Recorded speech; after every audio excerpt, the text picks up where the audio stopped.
Monster Hunter, a series that started on the PS2 in 2004, a series that skyrocketed in popularity ever since its conception. I will admit, I haven't been able to follow the series since its first game. I got into the series of Monster Hunter 4 Ultimate, which released on the 3DS, and oh gosh, it was so fun. All the monsters that were involved, and I felt very immersed. With the games, there is always something that I always do, and that is to go straight for the light bow gun. It has been a staple of mine throughout the games that I've been able to play, and I've always had a blast using them. They're also fairly simple to use for me, and they are very mobile, very quick. So, today I invite you all to join me in something I didn't think I'd ever do. It was probably a good time to explore all the weapons in the series, to be honest, just to give them all my honest thought. I really only use 2 weapons, so it's a good idea to have a variety to pick from, if you know what I mean. Plus, I may like the others. I won't really know until I try them all, obviously. The first weapon to tackle is the lovely greatsword. This is the first weapon type that is listed on the official website, so I figured that would be a fantastic start. On the official website for Monster Hunter Rise, they describe the greatsword like this. This massive blade cleaves in a wide arc with terrifying might, and can even be used to guard in a pinch. The power of a full charge slash is overwhelming. Just from using the weapon itself for a few hunts, I can say that the description is no joke. While the weapon is quite a slow swing and can make you move very slow, its damage output is no laughing matter. Despite how slowly the combos go together, they do so with style. I've had a lot of fun trying to figure them out, and I still am to a degree.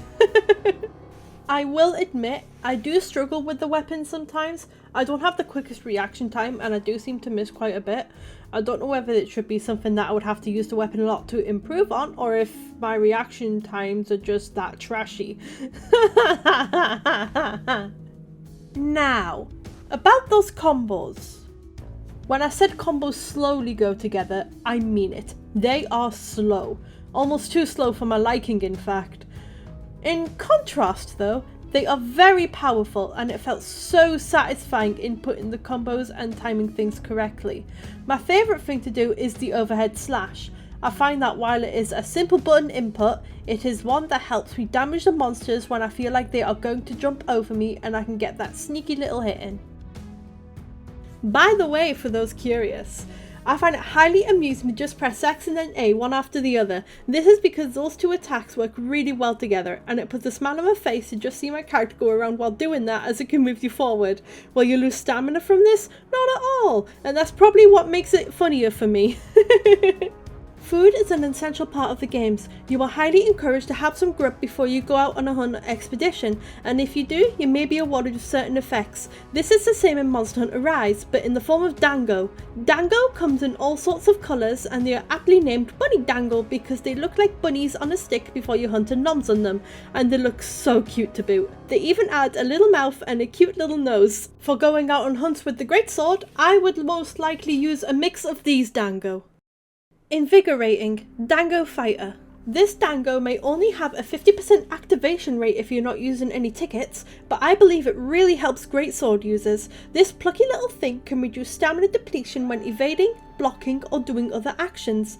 This one is great for me. I dodge a lot as a greatsword user, and I block a fair bit too. The only downside to this dango is that you need to complete a 5-star village quest to unlock it, and getting to 5-star village stuff may be a pain in the ass for some. However, the dango is well worth it, and I highly recommend it. Sharp Dango Polisher. Need I say more about this one?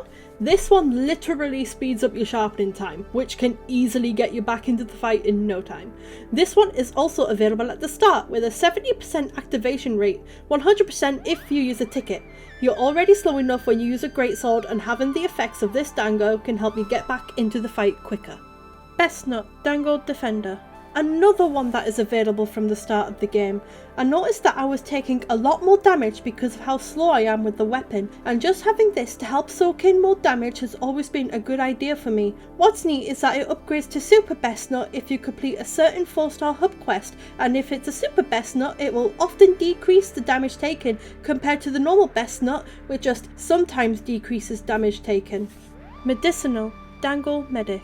If you ask me, this dangle is a very safe option. This one increases health recovery from items, and because I mostly get caught out mid-combo, I often find myself scrambling for my health items quickly in a panic. This dangle makes it so you have a slight increase on health recovery from items. This one also has an upgrade, but it requires you to unlock 6-star hub quests and to complete a very certain request. Careless Caramel Dangle Driver. I am adding this one because even though I haven't used it, it sounds like it would be something I want to use when I reach Master 2-star hub quests. This dangle increases the amount of recoverable damage when taking damage. I don't know by how much, but if anyone wants to conserve their health items, or if they run out while they're hunting, then this sounds like it could be right up your alley. I honestly can't wait to try this one. So, I believe I have covered everything, and it has been so much fun to do. It was really nice to use a different weapon for once, but I don't think I will be using this weapon very often. That doesn't mean to say I won't use it at all, but it won't be high on my priority list. Thank you all so much for watching my video. If you liked what you saw, then please feel free to give it a like and subscribe and comment and such. It would mean so much to me. Just to let you all know that the art that was in this video was made by my lovely sister. She has a Twitter account, so I will leave that in the description below. Thank you all again, and I hope to see you all in the next video.